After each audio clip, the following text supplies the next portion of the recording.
In today's episode of Your Anxiety Toolkit podcast, you will learn how to meditate to reduce anxiety. You'll also learn which meditation is best for anxiety and how to find a meditation practice that suits your lifestyle and your recovery needs.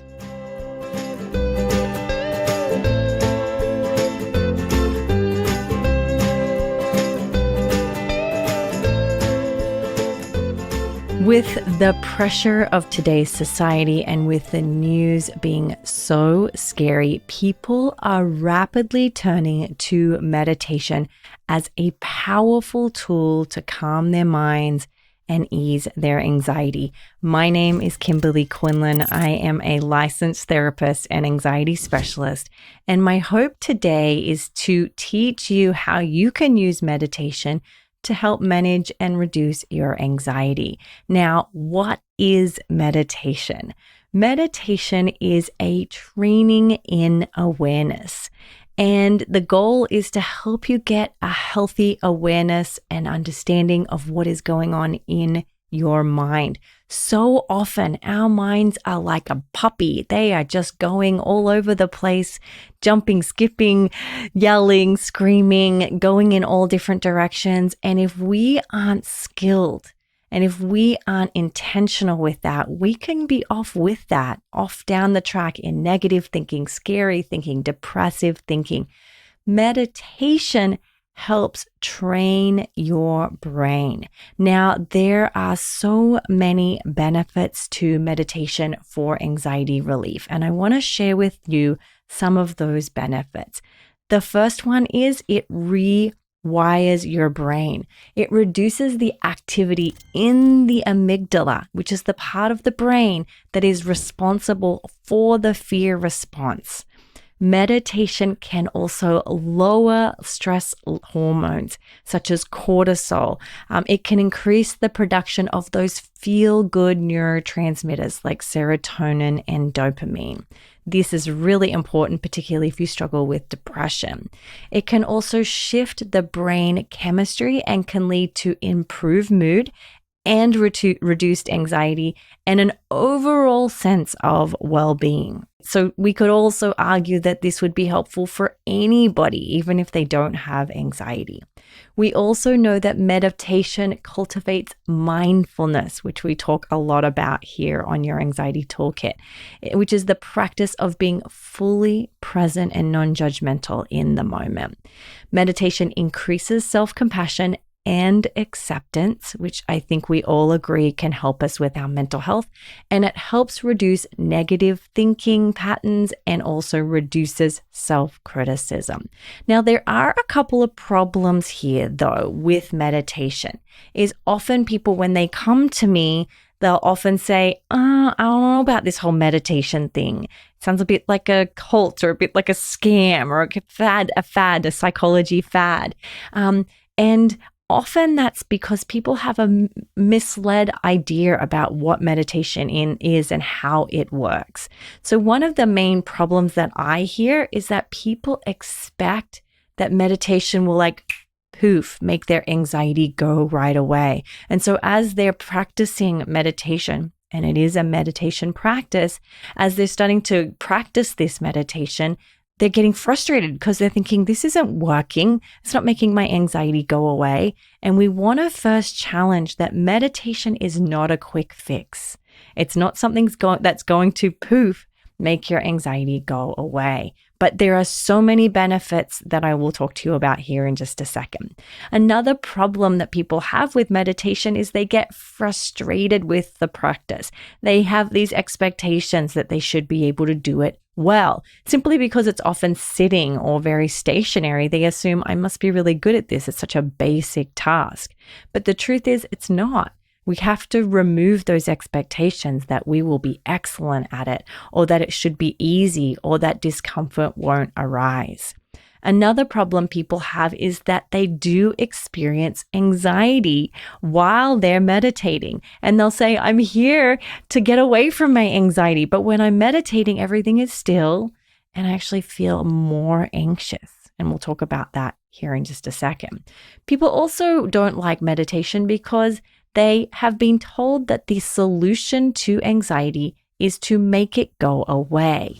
And so what would this mindfulness meditation practice really do if we're actually just sitting there thinking, what a waste of time, actually putting maybe more focus on the actual problem of anxiety? Again, not true, but these are the common problems people have.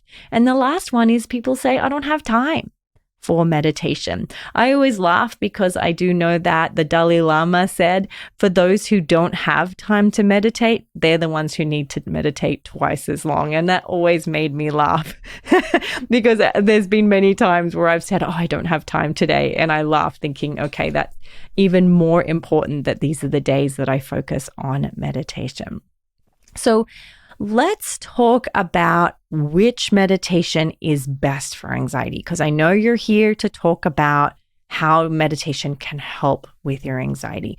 Now, there are many types of meditation. No one really agrees what the best one is, and no one really even agrees on the specific types, and that because there are so many and so many modifications.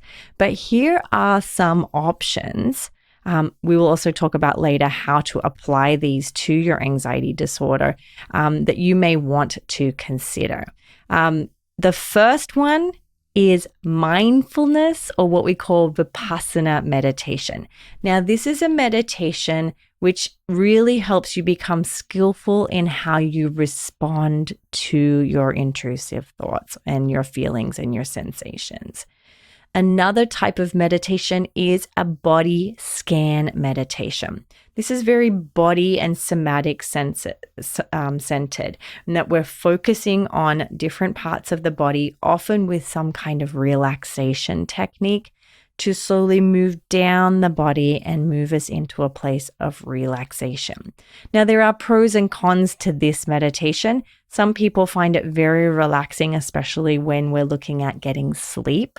Others find that, again, their expectations are very high, and then they get quite frustrated when they're unable to get relaxed. Because the truth is, when we're anxious, when that amygdala is firing in our brain, it is really hard to relax, and sometimes a meditation in and of itself is not going to fix that.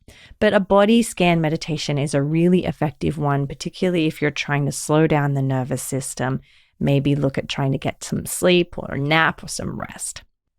Another type of meditation is visualization meditation. This is where you actually visualize something happening to you. Maybe you're walking along a path or along a beach. You're in a relaxed setting. Maybe you're in, it could be even if, let's say, you're an athlete, it might be visualizing you doing the activity or the exercise or the skill that you're practicing, a layup for basketball or running a marathon or so forth. The visualization can help with empowerment. It can help promote creativity. It can help create a sense of mastery over something that you haven't yet mastered. Another type of meditation is walking meditation.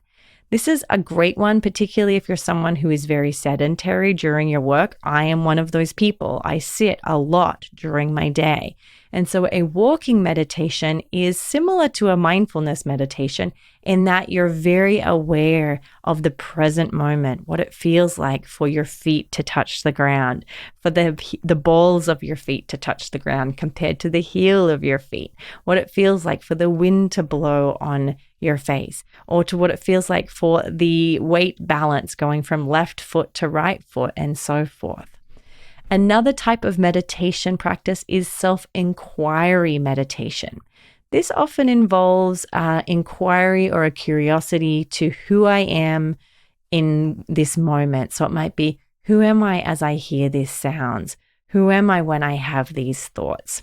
There are some pros and cons to this for those with anxiety. Sometimes when we have anxiety, we actually already spend a lot of time doing a lot of self-inquiry or self-rumination on who we are, what's our identity, are we good, are we bad? So this type of meditation can be beneficial for some, but for many people with anxiety, they may find this actually not helpful at all unless they're with someone who can very much direct them and keep them on track with the active inquiry instead of going into rumination.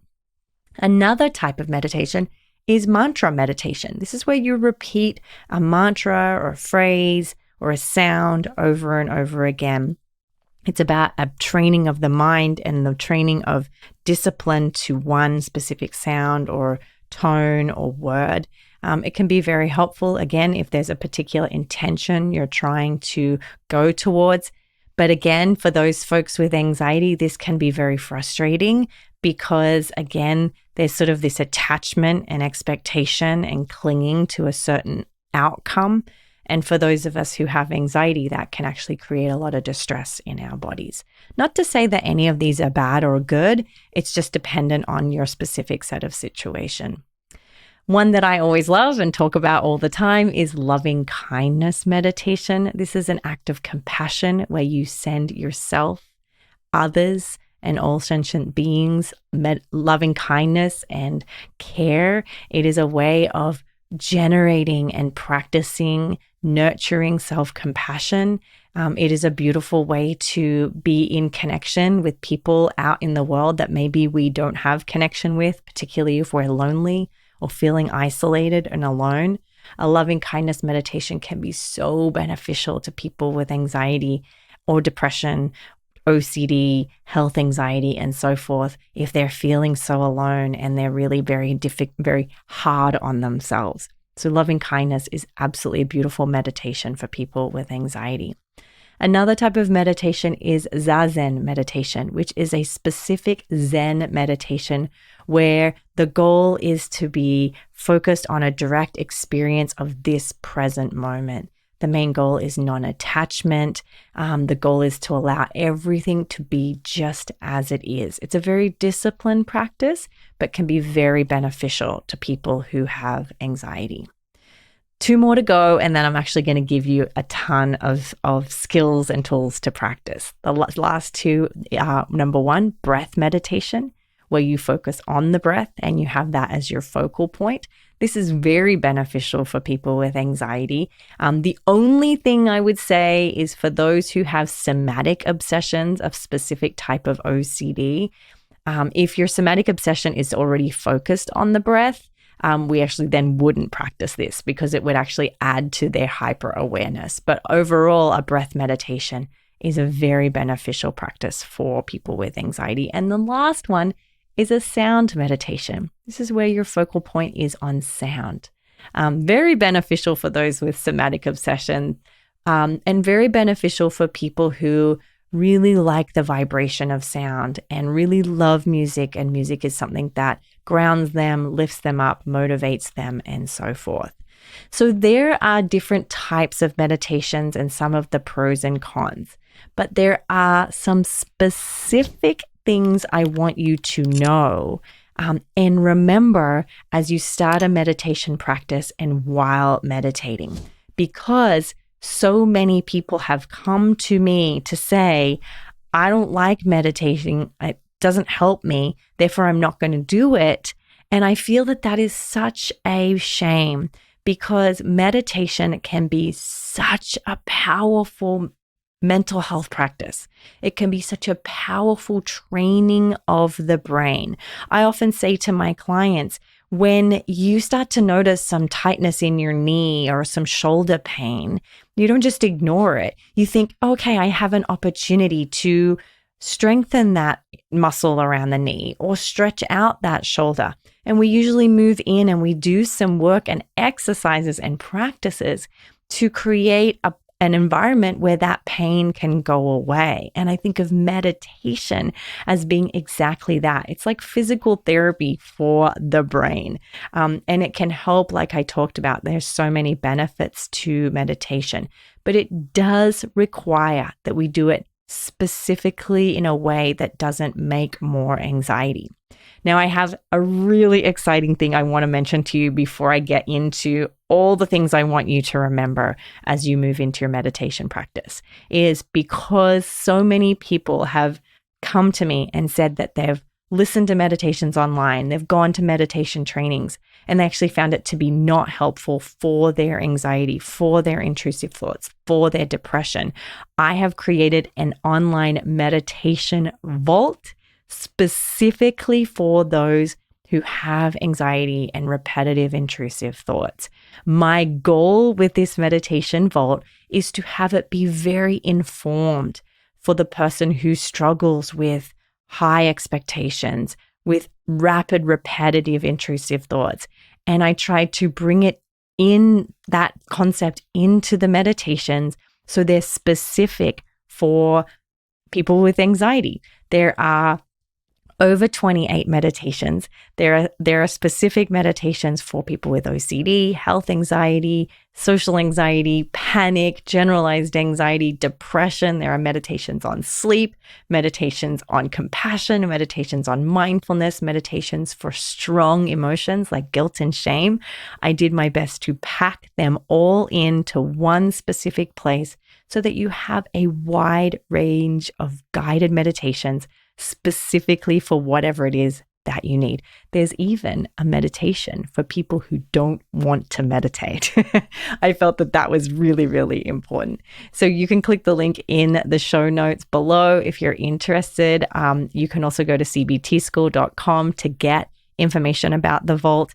It is a very low cost. I wanted to make it low cost so everyone can access it. And I'm so excited for you guys to check that out.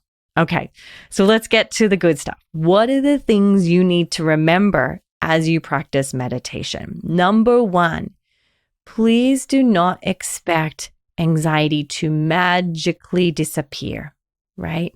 That, number one, if that were to happen, it probably wouldn't be for very long anyway. I want you to imagine this practice as a slow and steady growth of a muscle, right? If you were going to train at the gym, you wouldn't go straight in and pick up 100 pounds right away, right? You would start low, 10, 15, maybe 10 to 12 and a half, then to 15, and you would slowly work your way up. And you wouldn't have these expectations that your body would be able to pick up 100 pounds at a time without pain afterwards. You would go in knowing this idea of the cost of this is going to be that I may get pain if I overdo it. And I want you to think about that with your meditation practice as well. Not that you'll have pain, but that it's healthy to take baby steps and do it slow and steady. Another thing I want you to think about is, again, to think of this as an opportunity to change the way your brain responds to anxiety. Think of this as an opportunity to change how you respond to discomfort, how you act in your daily life, and how you can change your habits to benefit your mental health. Now, often people will ask, how long does it take for meditation to reduce anxiety and stress?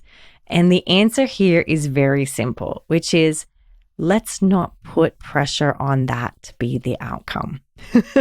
And I know you came here to learn that exact answer, but the thing to remember here is the more we resist anxiety, the more we want it to go away, the more we try and avoid it, the more we're feeding to our brain that it's dangerous and scary, and it will make our brain send out more stress hormones. We want to use meditation as an opportunity to train your brain that we're no longer going to run away from anxiety and stress. Instead, we're going to open up a space for anxiety and stress and have it be a safe place, have our bodies and our mind be a safe place for anxiety to rise and fall. It's important that we understand that this, again, is an opportunity for you to change your specific emotional reaction to having anxiety and stress. Now, that being said, I will still answer the question, which is, I think within time, you will probably see a very significant improvement. Most research shows that a short meditation practice of 4 to 6 weeks will significantly reduce people's stress and will significantly improve people's relationship with their anxiety. So I often say to my patients, give it 30 days. Go in with a solid commitment to practicing as often as you can for 30 days. Track your anxiety, maybe even put it on a scale from 1 to 10. And if you're able to do it in this way, where you're not trying to get rid of anxiety, but instead trying to make it be a place where you can have anxiety and not respond with judgment and criticism and resistance, you'll probably find that you'll have significantly reduced levels of anxiety and stress after 30 days. Now, again, I want to emphasize that there is significant research to show that meditation for stress is very beneficial. In fact, we've found that practicing meditation, again, down-regulates your stress response. It reduces your nervous system's activity and reactivity to stressful events in your life and can greatly benefit your overall well-being. So definitely, if you're someone who's struggling with a very stressful time, and I think we all are, given that the news is so painful right now, I think it's a beautiful opportunity for us to start a meditation practice. Another thing I want you to remember here is that by practicing meditation, you widen your window of tolerance. Now, what does this mean? I've talked about it on the podcast before, but if your window of tolerance is very narrow, it means as soon as you have any kind of strong emotion or strong experience or sensation or pain in your body, because you haven't practiced being able to tolerate that, you are very much more likely going to rely on unhelpful safety behaviors to cope with that distress. But the more we can practice being with our discomfort and increasing our willingness to be in discomfort, as I mentioned, we actually widen our window of tolerance. And the wider we can have this window of tolerance, the more likely we are to be regulated when we have a lot of emotions. We can be steady and really intentional in how we respond. We're more likely to act according to our values instead of act according to our fears. And so we want to practice widening that window of tolerance. There is so much benefit to doing that. Another thing to remember, and I've mentioned this already, but I think it's really important as we finish up, is do not put pressure on yourself to get this right. I will often say to clients, and I say it all the time in the meditation vault over and over again, is expect anxiety to show up over and over again. Expect your mind to go off track and go off and think about the grocery list. Your job is to bring it back to the present moment. Don't be upset with your brain for going off track. That's its job. Its job is to be highly functioning and thinking about all the things. But the training and the benefit is that discipline to bring you back on the focal point that you're on right now, depending on the type of meditation that you're doing. I hope that you can practice letting meditation be messy, because it is.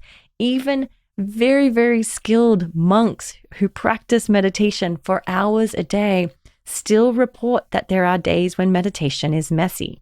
There are days when your brain will be all over the place, like that puppy dog.